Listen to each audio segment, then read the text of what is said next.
sequel to Black Ops that I have to do alone? Well, fuck me.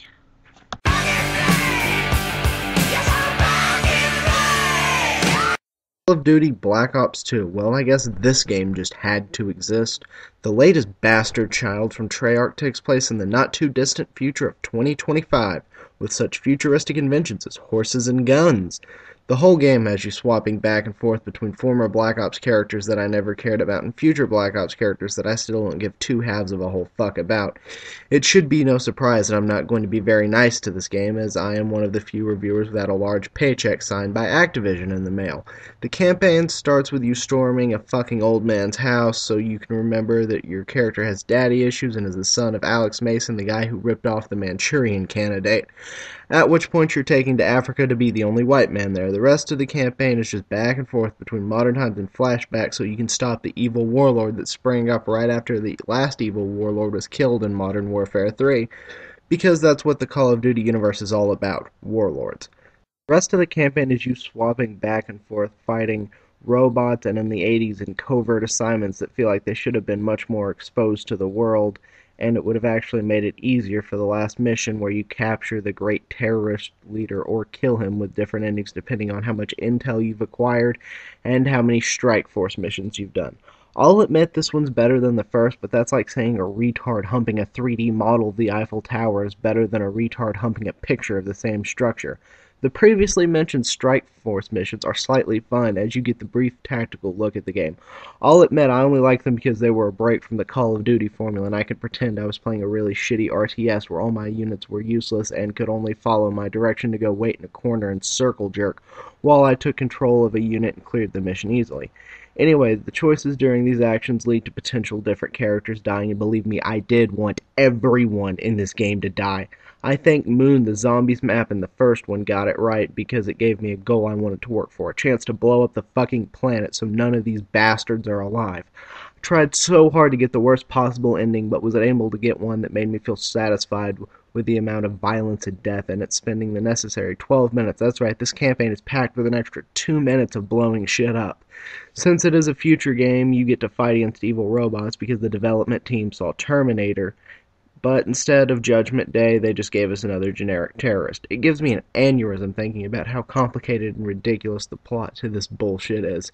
And yet, one was getting the right idea and allowing you to choose your weapons for campaign in the loadout feature, which is nice because it lets me blow through the game much faster and learn to hate fewer weapons, as I'm sure they will actually exist or not.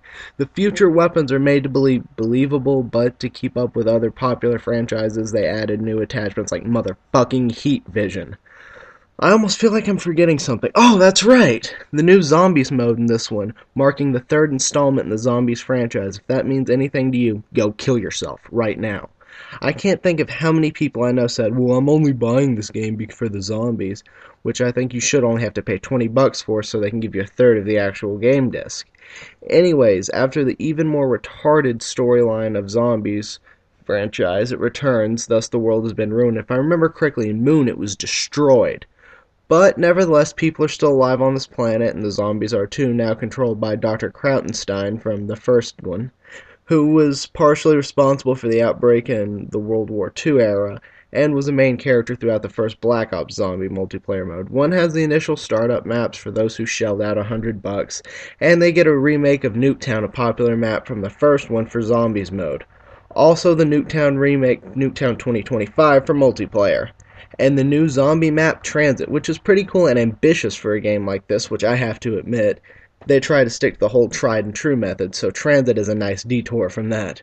And it has you moving across 5 different locations by a bus that you can upgrade, allowing you to build various items like a zombie shield and a defense turret. You can play each of these new maps on their own if you want to, which is a little stupid when you have a whole huge world to run around in. The new Zombies mode introduces the new characters of Misty, who's your traditional tough plaid shirt-wearing girl who insults one character and praises another. Basically, she's a skinny non-lesbian Roseanne. Marlton Johnson, who looks like one of the douchiest hipsters I have ever seen. Samuel, who looks kind of like Wilford Brimley from the Diabetes commercials, and is certainly last but not least Rushman, Who is the group's hobo, a trend we are going to start seeing after the Walking Dead game showed us that hobos can be somewhat badass, something the movie Hobo with a Shotgun completely failed at. This mode is worth playing just to see all the things that you can build, like a jet gun, which I enjoy messing with. Overall, this game is fucking awful. But it's not that bad, and its redeeming quality is that it doesn't have some shitty music video at the end with the villain and the old man in it or anything.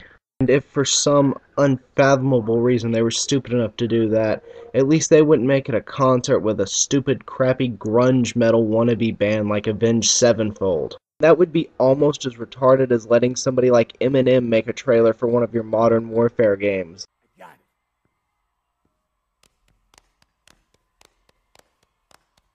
Huh? What do you think? Hey, old timer, you ready to rock? I'm ready to roll, baby! What the fuck? Oh, that shit? Nah, I'm just fucking lazy. Let's go kill this thing!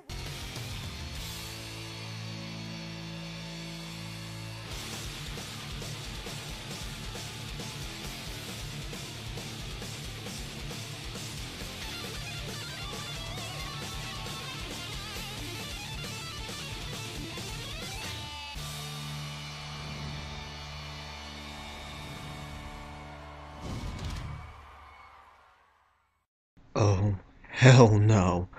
Me and this game are going outside.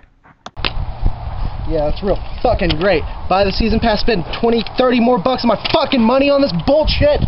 No. Tell you what I'm gonna fucking do with it. One of the great things from the knife, fucking tactical knife. That's your damn tack knife right here.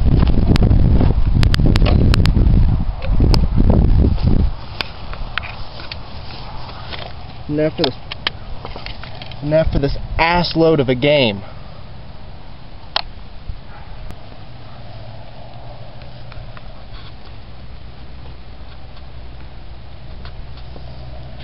.5mm lead pellets.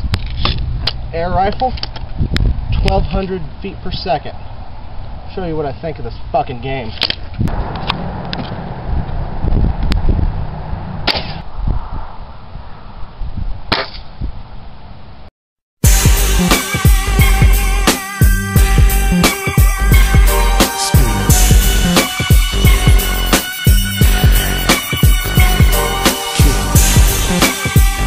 Where it fucking belongs. Thank God, it's finally over. I don't have to play it anymore.